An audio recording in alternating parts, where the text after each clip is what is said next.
आता मला सांगा, ती बैठक रात्री उशिराची बैठक होती, ती बैठक उशिरापर्यंत चालणार होती। नागपूरवरून फ्लाईटने आम्ही गेलो होतो, आमच्या प्रवासाच्या बॅगा सगळ्यांच्या आमच्या सोबत होत्या ना। त्या बॅगमध्ये कपडे होते, टूथब्रश होते, जे जे फ्रेश व्हायला सामान लागतं ते बॅगमध्ये होतं। आता तिथे विमानतळावर उतरल्यावर आम्हाला जी गाडी घ्यायला आली होती ती गाडी तिथे थांबणार नव्हती, ती गाडी सोडून आम्हाला गेली, मग ती बॅग ठेवायची कुठं? तर सह्याद्री अतिथीगृहावर 2 रूम आमच्यासाठी दिलेल्या होत्या फ्रेश होण्यासाठी 7-8 नेत्यांना। तर आम्ही ती बॅग, जी प्रवासाची बॅग होती ती रूम मध्ये ठेवली। उगीच त्याच्यावरनं ट्रोल आंदोलन म्हणजे स्टंटबाजी काय आहे मला सांगा? एवढ्या मोठ्या संख्येनं लोक तिथे नागपूरला पहिल्या दिवशी आले, चक्काजाम आंदोलन झालं, सगळी वाहनं थांबवल्या गेली आणि सरकारला आंदोलकांबरोबर चर्चा करावी लागली। त्यामुळे याच्या स्टंटबाजीचा काय प्रश्न आहे? आंदोलन करणं हा प्रत्येकाचा अधिकार आहे। भारतीय संविधानाने, बाबासाहेबांनी, महात्मा गांधींनी आम्हाला हक्क मागण्यासाठी आंदोलन करण्याचा अधिकार दिलेला आहे। त्यामुळे विरोधकांचं काम आहे टीका करणं। आता ज्यांच्या पोटात पोटसूळ उठला असेल ते अशा टीका करत असतात, त्या टीकेला आम्ही भीक घालत नाही। मिळाले नाही, मात्र गेल्या 8 दिवसापासून जिल्ह्यासह राज्यभरात पाऊस पडतोय, कापूस असेल, मका असेल, तुरपीक असेल, नुकसान होते, अद्यापही पंचनामे सुरू आहेत। सरकारकडे आमची मागणी आहे की काल परवा 2 दिवसात आज रात्री जो पाऊस झाला या पिकांचे पंचनामे ताबडतोब करा आणि मागचे जे काही पैसे नुकसान भरपाईचे राहिले ते ताबडतोब द्या। मुख्यमंत्र्यांच्या बैठकीत सुद्धा आम्ही हा विषय घेतला आणि जर का तुम्ही हे लवकर केलं नाही तर एक मोठ्या आंदोलनाला सरकारला सामोरं जावं लागेल, असा इशारा आम्ही देऊन आलेलो आहे। मी पुन्हा सरकारला सांगतो की शेतकऱ्यांच्या संयमाचा अंत पाहू नका। शेतकऱ्यांच्या पोरांचे डोके आता सरकलेले आहेत। शेतकरी पुत्र काही करू शकतात। नांदेडला तहसीलदाराची गाडी फोडली, परभणीला कलेक्टरची गाडी फोडली, उद्या मंत्र्यांच्या गाड्या जर का शेतकऱ्याच्या पोरांनी फोडल्या तर महाराष्ट्रातल्या कोणत्याही माणसाला नवल वाटायला नको। जवळपास 3 तास ही बैठक चालली सह्याद्री अतिथीगृहावर। मुख्यमंत्री, दोन्ही उपमुख्यमंत्री, 4-5 कॅबिनेट मंत्री, 20-25 सेक्रेटरी आणि आम्ही सगळे 8-10 शेतकरी नेते त्या ठिकाणी होतो।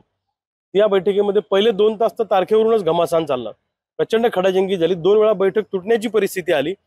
शेतकरी नेत्यांचा आग्रह होता की तुम्ही डेट द्या आणि सरकार डेट द्यायला तयार नव्हतं। त्या सरकारचं म्हणणं होतं की एप्रिलच्या पहिल्या आठवड्यात आमच्या समितीचा अहवाल येईल, त्याच्यानंतर आम्हाला काही दिवस द्या, मग आम्ही कर्जमाफी करू। तर शेतकरी नेत्यांचा आग्रह होता की डेट सांगा। मग फायनली 2 वेळा बैठक तुटण्यावर आली, प्रचंड तानातानी झाली आणि मुख्यमंत्री, दोन्ही उपमुख्यमंत्री हे सगळे आतमध्ये जाऊन यांनी चर्चा केली आणि पुन्हा सांगितलं की आम्ही 30 जून 2026 ची तारीख, आम्ही आता याच्या पलीकडे काही फार हे करू शकत नाही, ती वेळ आम्हाला द्या। आणि मग 30 जून 2026 ची वेळ दिली। अर्थात ही तारीख फार उशिराची आहे, लवकर होणं अपेक्षित होतं। पण इकडे आंदोलनाची परिस्थिती अशी होती नागपूरमध्ये की प्रचंड पाऊस पडल्यामुळे आंदोलकांची दानादान झाली। म्हणजे तिथं लोकांना टॉयलेटला जायला जागा नाही। न्यायालयाने सांगितलं रस्त्यावर थांबू नका, आदेश आला खंडपीठाचा, त्यामुळे रस्त्यावर थांबता येत नव्हतं। जे ग्राउंड होतं तिथं प्रचंड गुडघे इतका चिखल झालेला होता।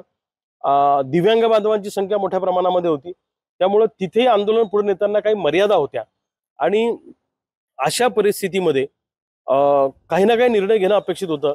म्हणून बच्चू कडूंनी निर्णय घेतला की हे आंदोलन स्थगित करायचं, 30 जून 2026 ची तारीख घ्यायची। आम्ही सगळे शेतकरी नेते त्यांच्याबरोबर होतो। बच्चू भाऊंना आम्ही सांगितलं की तुम्ही आंदोलनाचं नेतृत्व करताय, कोऑर्डिनेशन करताय, निर्णय तुम्ही घ्या, तुमच्या निर्णयाबरोबर आम्ही सगळे शेतकरी नेते आहोत।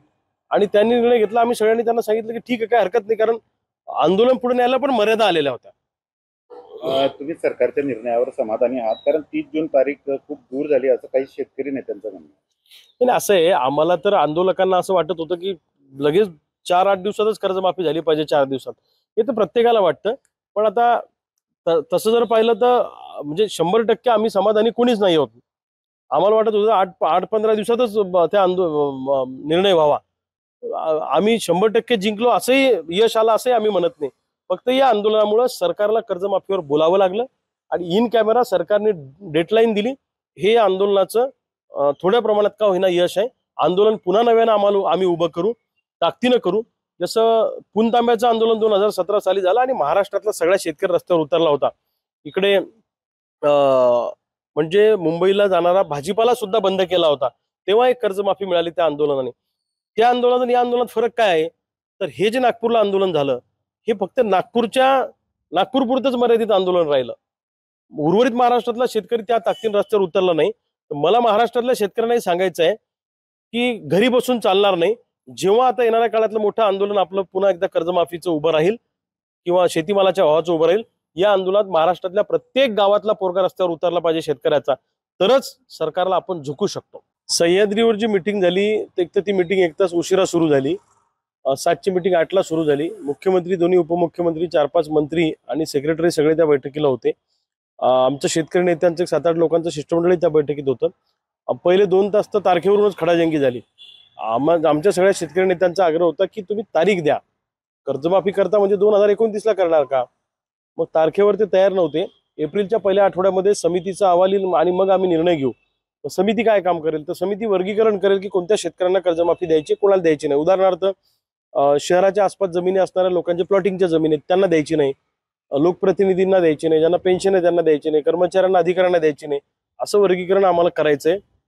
आम्ही सांगितलं समिती आम्हाला मान्य नाही, तुम्ही डेट सांगा. आणि मग ते 30 जून 2026ची डेट त्याच्यामध्ये फायनल झाली. पण खूप खडाजंगी झाली, खूप तानातानी झाली.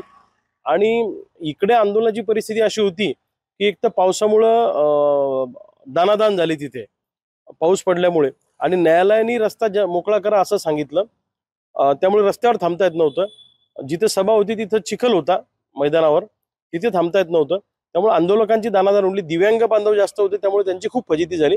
अशा परिस्थितीमध्ये ते आंदोलन पुढे नेणं हे पण जिकरीचं होतं. म्हणून आंदोलन स्थगित करून त्यामध्ये हा 1 तारखेचा मध्यमार्ग त्या ठिकाणी काढला. आणि 31 मार्चला कर्ज भरण्यासाठी तगादा लावला जातो. पण कर्ज हे 30 जूनला थकीत दाखवलं जातं, कारण 30 जूनला नव्याने कर्ज आपण घेतो. त्यामुळे हे सगळे शेतकरी त्यात बसले पाहिजे, असं जास्तीत जास्त शेतकरी बसले पाहिजे अशी भावना सगळ्यांची होती. त्यातून तो निर्णय झाला. तुम्ही समाधानी आहात या निर्णयावर सरकारच्या? नाही, आता आंदोलन झालं तर 8 दिवसातच कर्जमाफी व्हावी असं आम्हाला वाटत होतं. त्यामुळे मी 100% समाधानी नाहीये. पण आता सगळे शेतकरी नेते एकत्र येऊन जेव्हा वज्रमूठ आवळतात तर वेगळी भूमिका कोणालाच काही घेता येत नसते. सगळ्यांनी म्हणून कॉमन मिनिमम प्रोग्रामवर आम्ही एकत्र आलेलो आहे. त्यामुळे सरकारने ही डेट जरा आम्हाला लांबचीच दिलेली आहे. थोडीशी या महिन्याभरातली 15 दिवसातली दिली असती तर आम्ही अधिक समाधानी झालो असतो. त्यामुळे आम्ही 100% जिंकलो असं आम्ही म्हणत नाही. पण डेट घेण्यामध्ये या आंदोलनाचा परिणाम फक्त एक तारीख आपल्याला डेडलाईन मिळाली एवढाच त्याच्यातला बेनिफिट आहे. देश विदेशातील प्रत्येक घडामोडींचे लाईव्ह अपडेट मिळवण्यासाठी आता साम टीव्हीच्या सर्व सोशल मीडिया प्लॅटफॉर्मला लाईक, फॉलो आणि सबस्क्राईब करा. तसंच सर्व नोटिफिकेशनसाठी बेल आयकॉन प्रेस करायला विसरू नका.